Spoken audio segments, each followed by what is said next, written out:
Lake listeners. Thank you so much for tuning in to our Grow, Thrive, and Inspire podcast from RE/MAX Lake of the Ozarks. Today we have a very special guest who graduated from the University of Kansas with her teaching degree. Rock Chalk Jayhawk, had to throw that in there. And shortly after, she followed her heart to Lake of the Ozarks and began working on a gas dock, and then later started her real estate journey in 1979. It was not until 1992 that she joined RE/MAX Lake of the Ozarks, and with the help of her broker, started treating her business like a business and has never once looked back. She is constantly setting the bar higher and higher. It's my pleasure to welcome Miss Jane Kelly.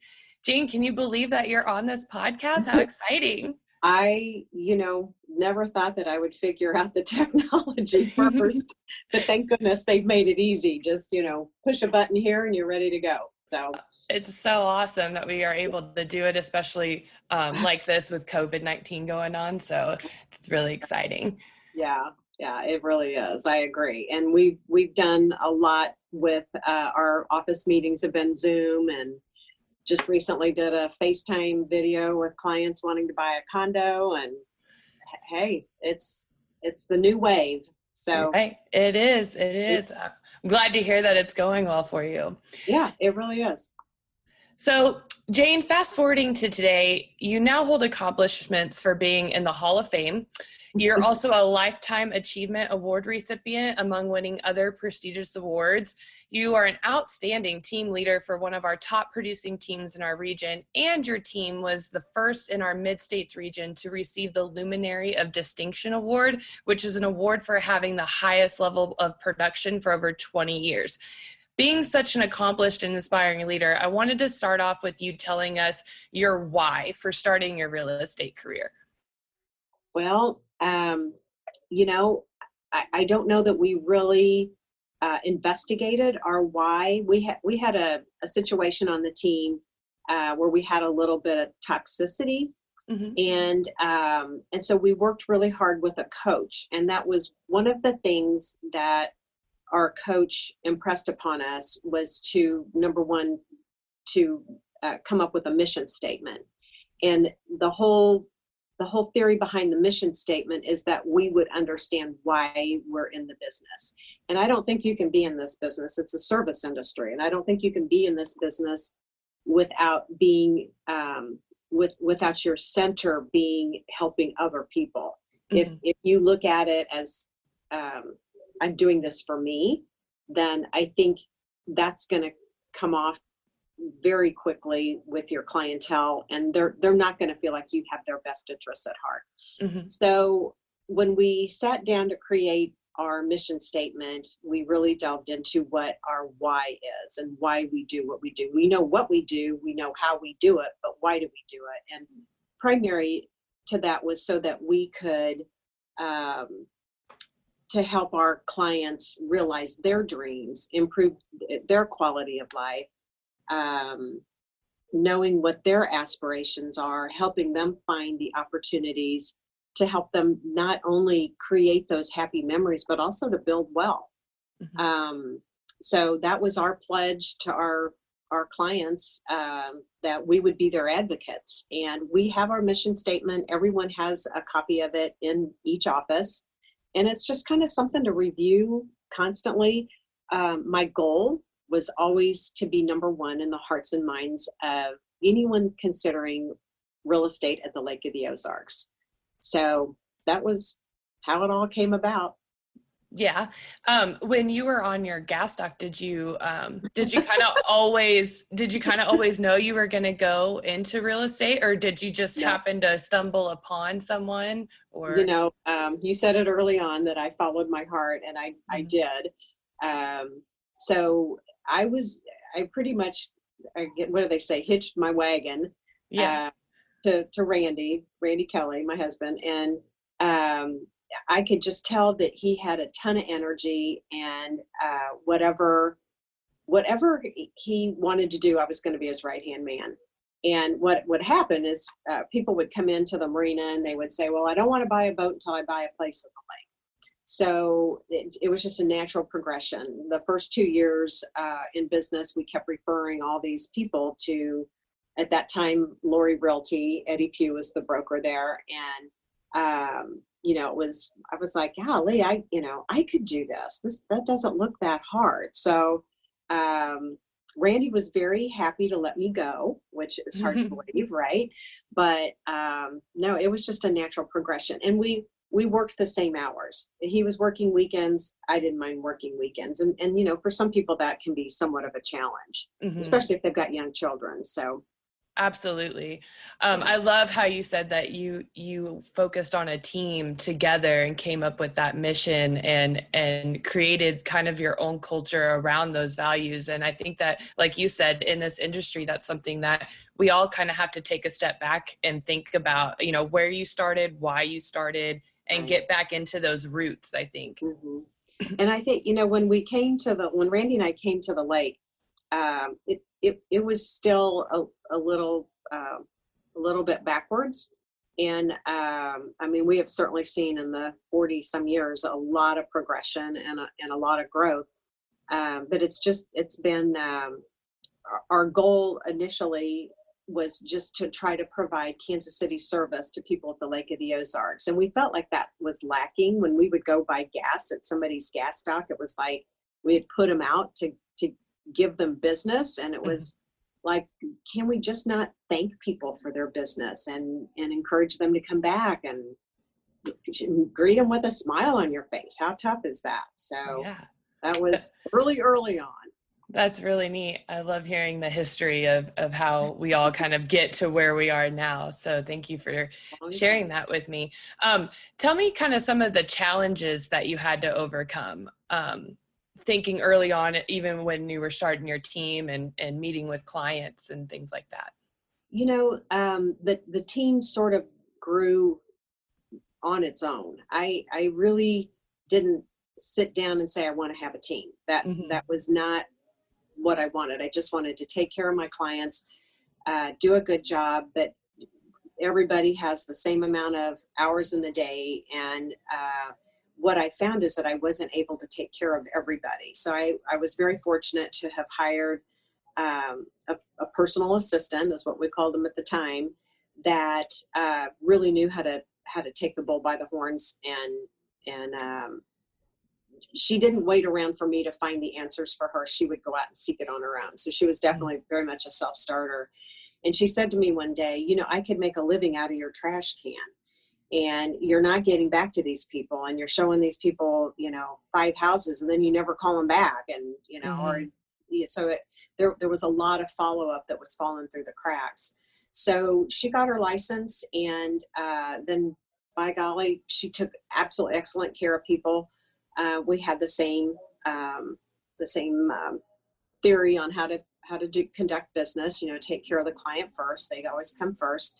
And the next thing I know, she said, "I am so busy. You need to get help for me." So it just kept growing and growing and growing. And I've always looked for like-minded people. So here I am. Myself and 7 other licensed agents and 3 full-time staff, and we're all busy. Nobody sits around drinking coffee around here, that's for sure. Well, that's awesome. I'm glad to hear that you made something the best it could be, even when it was unplanned. That's pretty impressive. Yeah. In times like these, I know that negotiations are kind of tough. Are you experiencing that? And if so, can you give me some examples of kind of what, in your opinion, is maybe the most beneficial when dealing with some negotiations? So negotiations on like buyers? Yeah, with clients in general. I think, it's always a give and take. And if you can't put yourself, if the client can't put themselves in the other party's position or shoes, I think that the main thing is just communicating where either a buyer is coming from to a seller, or where a seller is coming from to a buyer, because everybody lives life and everybody has their own set of challenges, and just being able to understand where they are in their life. These are emotional decisions, and it doesn't, it's not like even buying a car. You know what I mean? This is where you're going to spend time with your family and your friends, and it's personal. It's extremely personal, whether you're buying or selling, and it has to feel right. So I think just trying to help each other understand the circumstances. As you know, Kaylin, we don't really deal with buyers that need to buy. This is not a have-to market. It's a want. It's not a need. And our sellers typically don't need to sell. They're not destitute. And I think a lot of buyers would like for our sellers to be a little desperate or a little needier, and they really aren't. So it's, just helping a buyer understand value at the lake, and where does value come from. There are so many features to a property that you can't quantify. It's not just square footage. It's what's the view like, what's the topography like, all of those things. The dock envelope, just play to value. Absolutely. It's what's the view, what's the driveway like? How do you put a value on a flat driveway versus a super steep driveway that you're afraid to drive down? So it's just understanding our market is not easy. It's not. It is definitely a unique market. I find that I myself personally, when I started, I had never had any, real estate experience myself. So to learn how challenging those things are with our market was quite eye-opening for me even. And I had, purchased a house before. Mine wasn't on the water necessarily, but it's just eye-opening for even a client or a tourist or whatever to know that our market kind of focuses on things that no other market really does. It's pretty interesting. Right. It is. Definitely. Probably other resort markets, similar, Colorado, up in the mountains and things like that. Right. What form of communication, you had mentioned, communicating, what form do you feel is like the most effective when communicating with your clients? Is that, calling them, meeting them in person? I usually try to ask early on, how do you prefer to be communicated with? Or what's the easiest way for me to not interrupt your day? Because everybody's just super busy. And, I got to say, text messages have taken over a lot of personal phone calls. I mean, definitely I want to have a phone call and have an opportunity to visit with the client in the beginning. So I ask for a time where maybe we could have 30 minutes. But, how many times we never even meet the seller for sure, even meet them in person. I've had many, many transactions where I never have come face to face with the client. And that's just the nature of our business. They're not here. So, but do you feel like that makes it easier or harder? That they're not here? It might make it easier. Yeah. It might make it easier.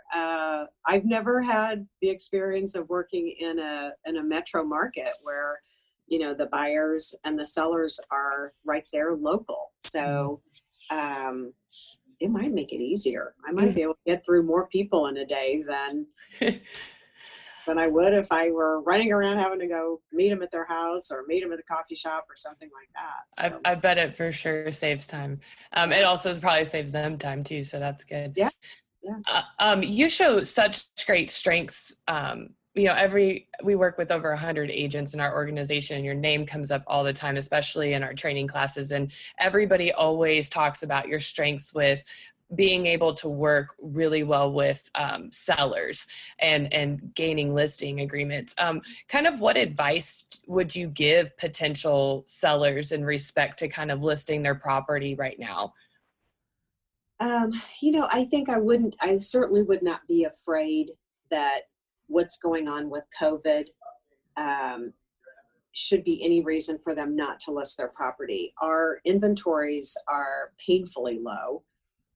We have a much higher inventory of buyers than we have an inventory of sellers. And so it could change. I mean, I don't have a crystal ball.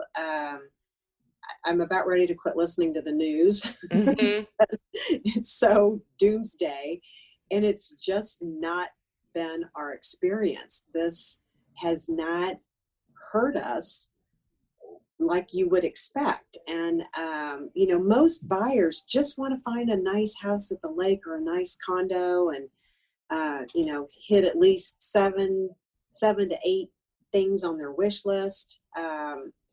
So as a seller, I would say right now it's a great time for you to be on the market because you're going to be more of a standout property than you might have been had. I think many people have held off saying, well, there's not going to be any buyers, nobody's going to buy anything, but our interest rates are outstanding.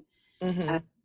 So I'd say, go for it. You still need to be priced appropriately. It's not the kind of market where you can overprice yourself, crazy high, but just reasonable, Mm-hmm. data-driven market information should help you pretty much dial in at least a price range to work towards. So go for it. Do you, getting back to kind of that topography and steep driveway, do you ever feel like you have a hard time explaining that to clients when you are having that listing conversation? Sometimes, but we're fortunate that our multi-list system now goes back so many years that you can really pull some strong historical data, and you can show someone a 3,000 square foot home that sold for $250 a square foot and another 3,000 square foot home that sold for $150 a square foot. So, what was the difference?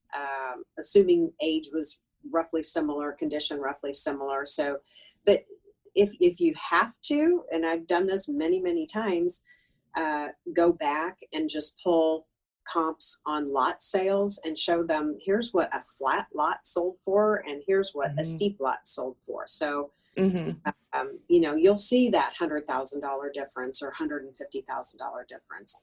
The other thing that I've done many, many times is take a seller on a sold tour and drive them by properties so that they can understand why maybe we can't price their property as high as the highest reported sale, and just say, can you see the difference? Yeah, sometimes they do, sometimes they don't, but depends on if they have blinders on or not. That's a really great idea. I've actually never heard anybody doing like a seller's tour like that, but that way they could kind of see the neighborhood even, and, curb appeal, all of those factors. So that's a really great thing. Yeah. I take them to properties that they'll be competing with as well and ask them, how do you think your property is going to stack up? I mean, every property is different. No two alike anywhere, but yeah, it's helpful if they're having a hard time understanding the market. That's something I encourage. I just say, let's get together. I'm going to show you, drive you by 4 houses that have sold recently, and I'm going to take you in 4 houses that you're going to be competing against, so they can see firsthand. Wow. That's powerful. Getting to your clients, another thing that you had mentioned, how you take the time to really communicate, and a part of your mission is client care and wanting to service those clients. We all talk about the importance of kind of building really great foundations for good relationships, building that win-win. How do you kind of go about building your relationships with clients when you first meet them? Well, the first thing is, everybody loves their family. So I think if you can surround yourself with understanding what their family dynamic is, who's going to be using the house, how are they going to use it? Do they like to fish? Do they have grandchildren? What are their concerns? What are their fears? So I try to really get to the heart of things and get to the emotion that's there. And I do care. And I think people, I think they recognize that I really do care. And I always ask them, hey, can I have a vote on which home you buy? Because I know you're going to be calling me 6, 7, 10 years down the road, and you want me to help you sell it. So I need a vote in this. So that's awesome. Out that I want to relist down the road. Yeah, that's great. I love how you can joke around with them too, in your own way, kind of easing that tension or those first nervous jitters. So, um, do you ever have clients who ask you now, especially in your position with your team now? Do you ever have them come to you and say that they might interview different agents? If Oh you yeah. do, kind of what do you say back? I just say I would encourage you to do that. It's all I like to find out who I'm running the foot race against. I always Hmm. ask the question. They don't always want to tell me. It's so funny, It's like, well, what difference does it make? At Hmm. least I can speak to um, what our strengths are and how we do business. I don't always know how everybody else does business, but I can certainly, pull some hard data out as far as, well, here's our numbers. I Hmm. have no idea who you're interviewing, but I don't discourage that at all. I think it's important to have more than one opinion. Um, but I try to come as prepared as I possibly can. Most of my listing conversations are two-part conversations, the initial conversation and seeing the property, and then I like to go back and do my homework and Hmm. pull together a very comprehensive um, analysis of how their property would be potentially perceived in the market. Hmm. No, and I like that you break it up into two parts. You take that first initial part to really dive deep with them, get to know them, build that relationship, and find out that information to then go back and pull statistics and stuff to that. That's really powerful for them. I mean, it's informative. I feel like a lot of the time agents struggle because they don't take the time to educate as well, and bring that information to clients because they may not know, Right. what the differences are. So to kind of switch gears on you for a second, what creative steps have you taken that have proven to be successful in your business? Like, I'm sure you have times where you kind of look back from where you started to where you are now and kind of have those like, oh, I could have done this differently, or maybe I should have, jumped on this opportunity. I was just wondering how creative you've been over time. Kaylin, I have tried so many different marketing tools. There's something new around the corner. This morning we had uh, another Zoom meeting with regards to another real estate product on the market, and I have to say that just the good old fashioned um, postcards, just listed, just sold.